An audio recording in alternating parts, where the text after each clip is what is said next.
Okay, a few years ago, I traveled to Africa. And I was riding on a bus, and it was just deep in the country. So I'm riding on the back, toward the back of the bus, and it's just not comfortable at all where I'm sitting. I was sitting over the rear wheels. And it was just a real old, rickety bus, and my knees felt like they were up to my chin. But I was patient, and I tolerated it for probably about 2 hours. And then it was too much. I'd had enough.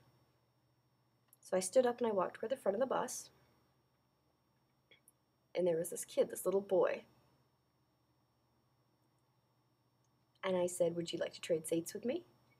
And he looked up, he's like, "Yo, definitely." In Africa, if a man asks a younger person to do something, you have to. If the man asks you, you have to. So yeah, I'll trade you, that's fine. So the boy went to the back of the bus and I took his seat. And then I could finally relax. It was comfortable.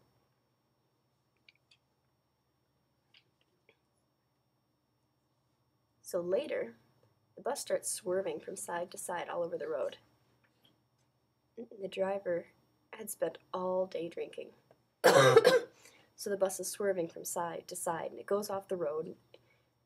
And the bus driver tries to get back on the road. He overcorrects and he tips the bus over on its side. So there's mayhem. Everyone's trying to run to the front of the bus. There's blood, and I'm asking, "Are you okay? Are you okay?" And I'm looking around. I'm like, "Where did that boy go? He was sitting in the back of the bus. Where did he go?" Well, he actually ended up under the bus. When the bus flipped, the window was open, and he'd fallen out the window, so he's now under the bus. So a few of us men went outside and tried to pick the bus up and pull the boy out from under. And by then, his breathing had stopped.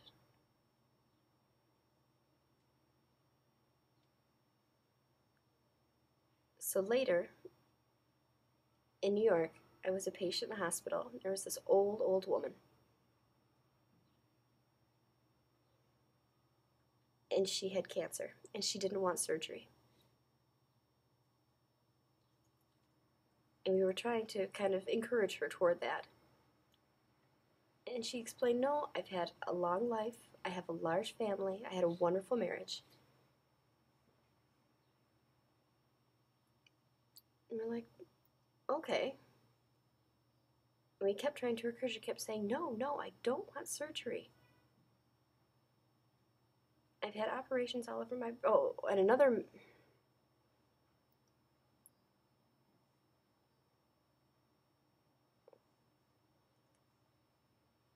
When some other person would say, "Yes, yes, have the surgery, please operate, do whatever you have to." And so it made me start thinking, how much is too much? When have you had enough? Now looking at the slides.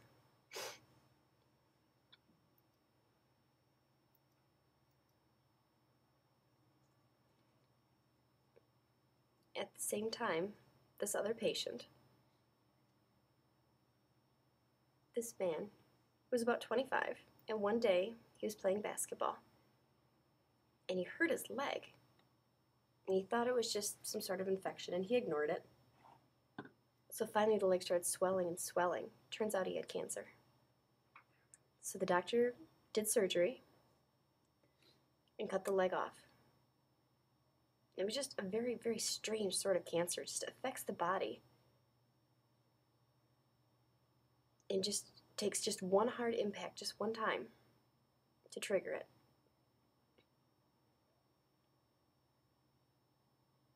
So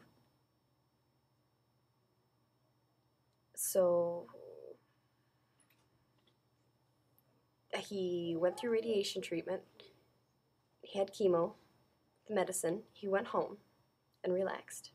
But was he depressed? No, not at all. He was actually quite happy. He was very happy. He could jump around on one leg. He was telling dirty jokes and everything. He was inviting the girls to come over. "Hey, come on, let's talk. Come on over. You want to have my baby? Come on." I was shocked. He's 25 years old.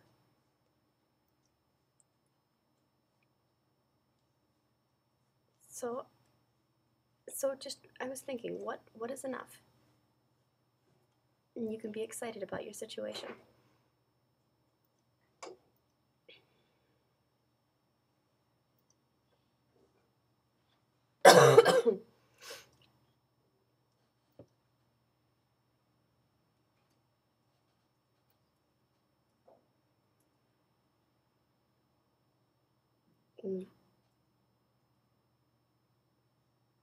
In schools, they teach this, the Heart Sutra.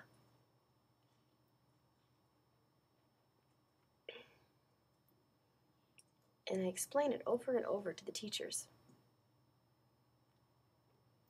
No eyes, no ears, no color, no sound. And I find that interesting. Eyes, no color. What if you really analyzed your eyes and analyzed color to see if it's not separate? You think, I'm here, my eyes are here, and color's way over there. Everyone has a different experience with color. Like, little kids may experience it differently. To your eyes, the color could be different. And you see color everywhere. So the eyes and color aren't separate. They're actually quite meshed together, integrated. I stop here and the world stops there, but it doesn't. We're all integrated together. And it's same with hearing aids. You think, I'm here, the sound's there. How's that different experience? I grew up hard of hearing with hearing aids, and I could hear sounds, and then my hearing decreased. And now with cochlear implants, it's different again. And everyone has different experiences. You hear sounds perfectly. Old people's experiences are different. It's not separate. You need to understand that the world is not separate. We are all integrated together.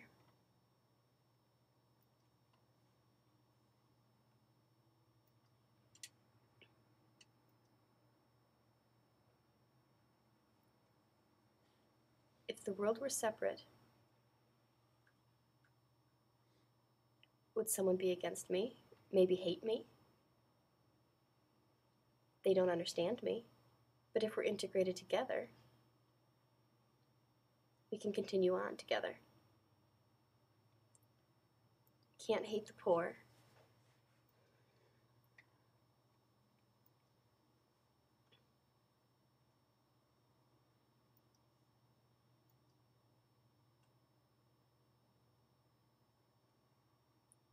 If we feel the world is separate, what do? How can we find happiness? We can search and search and search all over the world and look for things that will fix our problems and improve our life. But if you want to win everything, every sports, all the games, have a beautiful family, have a beautiful wife, that's oneness. I have that. I'm happy.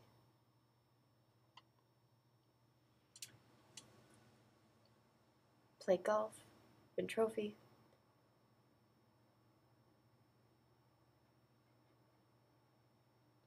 And if I lose that, I need more. It's never enough.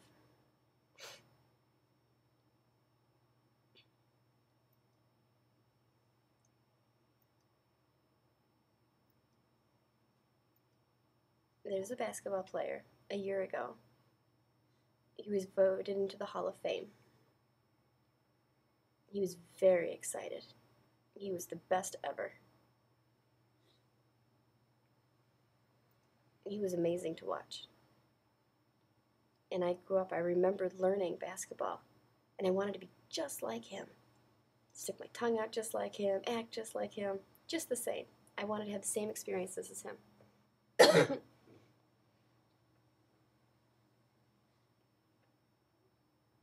When I joined the team, I was 23. He said there was 23 people, and I had to wait in line. I was very excited to see.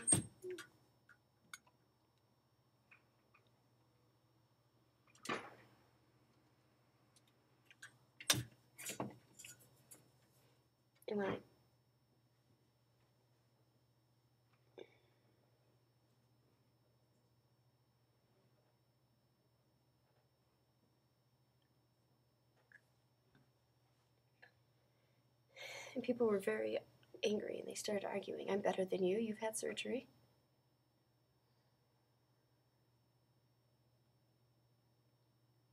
So that's a separation of that oneness.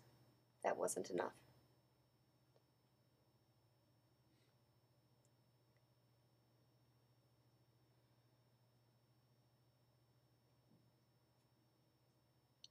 A writer.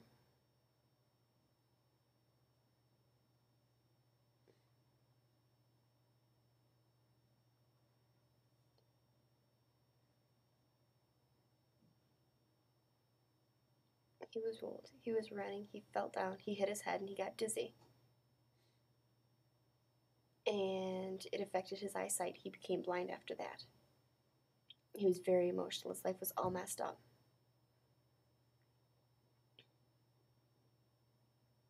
And he ended up in a concentration camp. But was he depressed? No. His life was full of joy. It was full of happiness.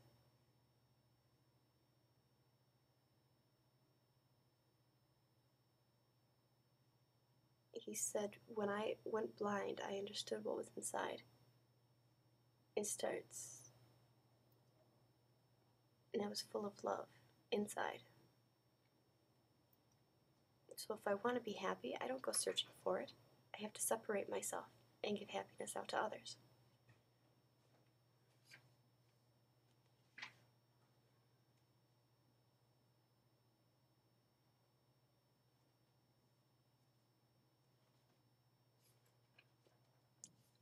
So if we want to make a big change, how do we explain ourselves? What's fair? What's equal?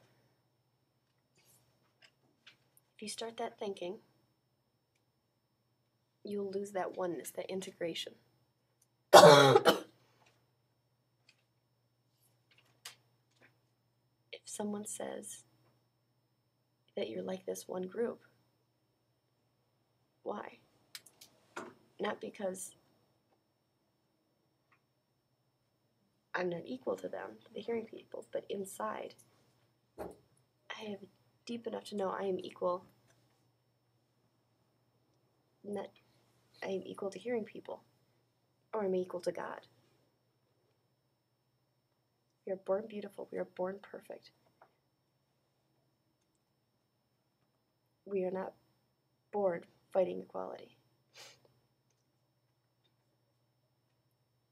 So we have to cut that thinking out. We need to end that, stop that struggle.